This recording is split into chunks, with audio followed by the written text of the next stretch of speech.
এই জগতের জগতে ঘড়ি যদি নষ্ট হয়ে যায়, বন্ধ হয়ে যায়, মেকানিকের কাছে গেলে সেই ঘড়িটি ঠিক করা যায়। কিন্তু একবার যদি এই দেহগুলি বন্ধ হয়ে যায় আর ঠিক করা যায়, সেটা সারা জীবনের মতো বন্ধ হয়ে যায়। তাই সময় থাকতে থাকতে একবার ভজনা করো, সাধনা করো। জানি না কবে জীবন বেলা ডুবে যাবে। বাবা, এই যে আজকে আসলে আমি দাঁড়িয়ে আছি, হয়তো বা কাল আমি নাও থাকতে পারি। যদি আমার নামের বাঁশি বেজে যায়, যদি আমার যাওয়ার সময় হয়ে যায়, তাহলে আমাকে সকল কিছু রেখে, এই ভালোবাসার মানুষগুলোকে রেখে, সকলকে রেখে চলে যেতে হবে। হরিবল হরিবল হরিবল।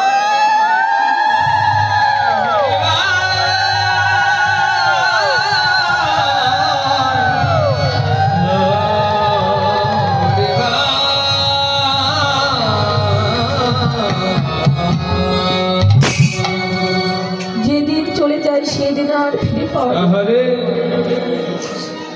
বড় ভাগ্য। ফলে আপনাদের মতো এমন শুদ্ধ স্বাধীন অবস্থায় সঙ্গ পেয়েছে, না জানি আর জীবনে এমন সঙ্গ পাবো কিনা। কেননা এই জীবনের তো কোনো গ্যারান্টি নেই। বা দেখুন, আমরা কেউ বলতে পারবো না যে আমরা বৃদ্ধ হয়ে মারা যাব। বাবা, দেখা যায় কত সন্তান বাবার আগেই মারা যায়। সে কি কখনো ভেবেছিল যে আমি বাবার আগেই মারা যাব? তার সময় শেষ, এই জন্য তাকে চলে যেতে হয়। আমরা এই জগৎ সংসারে এসেছি, সকলে গুণাদিন নিয়ে এসেছি। জানি না কবে কবে এই গুণাদিন শেষ হয়ে যাবে। তাই দিন থাকতে থাকতে একটু কৃষ্ণ বলি কাঁদে, ভগবানের জন্য আত্মসমর্পণ করো, সাধু সঙ্গ করো, ভক্ত সঙ্গ করো। বাবা, ভগবানকে পেতে গেলে তোমাকে মাস্টার্স কমপ্লিট করতে হবে না, MBBS ডাক্তার হতে হবে না, তোমাকে BCS ক্যাডার হতে হবে না। ভগবানকে যদি পেতে চাও, শুধু নয়নের জলা হৃদয়ের ভক্তি দিয়ে যদি ডাকার মতো ডাকতে পারো, তাহলে ভগবান লাভ করো। বাবা,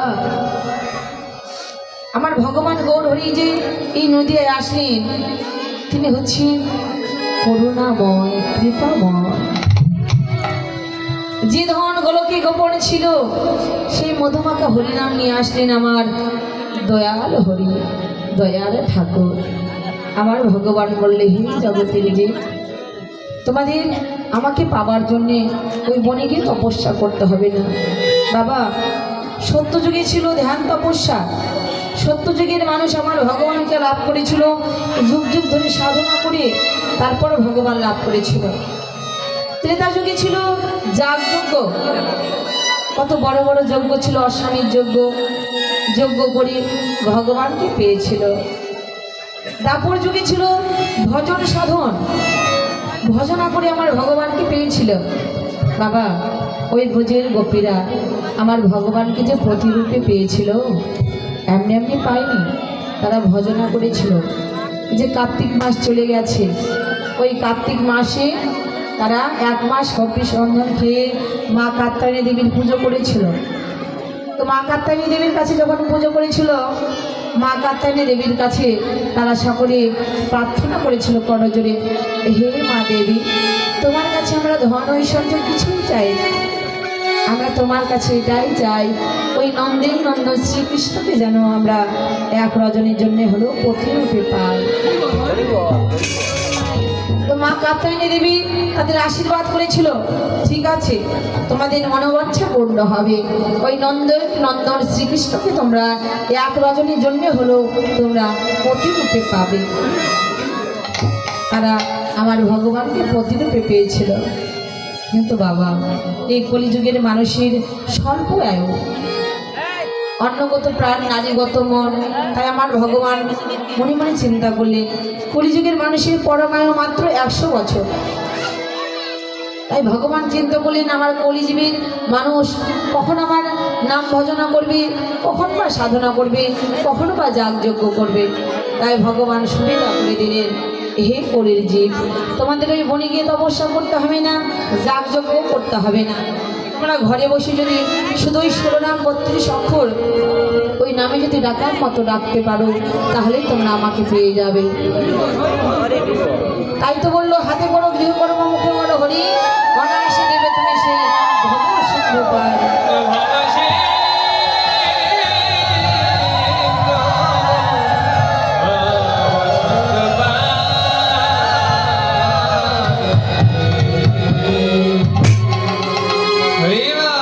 এই কলিজীবের মানুষের হরিনাম ছাড়া কোনো গতি নেই। বলে হরির নাম হরির নাম হরির নামই বকা বলো বলো নাচ দেব গতির অনর্থা। এই কলিজীবের মানুষের হরিনাম ছাড়া মুক্তি নেই। বাবা আমার ভগবান যুগে যুগে অবতার হয়েছে। সত্য যুগে আমার ভগবান এসেছিলেন, তিনি হয়েছিলেন শঙ্খ চক্র গদাধারী। ত্রেতা যুগে যখন আমার ভগবান আসলেন তিনি হলেন ধনুর্বাণধারী। যখন দাপর লীলায় আসলেন আমার ভগবান হলো মুরলীধারী। যখন কলিযুগে আসলেন আমার ভগবানের হাতে কিছু ছিল গো। ভগবান এবার ভগবান হয়ে আসলেন না, ভগবানের আসনটা পরিত্যাগ করে আসলেন ভক্ত হয়ে। আমার ভগবান বললেন, হে কলির জীব, আমি যেমন আমার ভগবানের আসনটা পরিত্যাগ করেছি, তোমরাও একবার তোমাদের মানবীমানের আসনটা পরিত্যাগ করে আমার শরণাপন্ন হও, আমার চরণে আত্মসমর্পণ করো। আর আত্মসমর্পণ করলেই তোমরা আমাকে পেয়ে যাবে।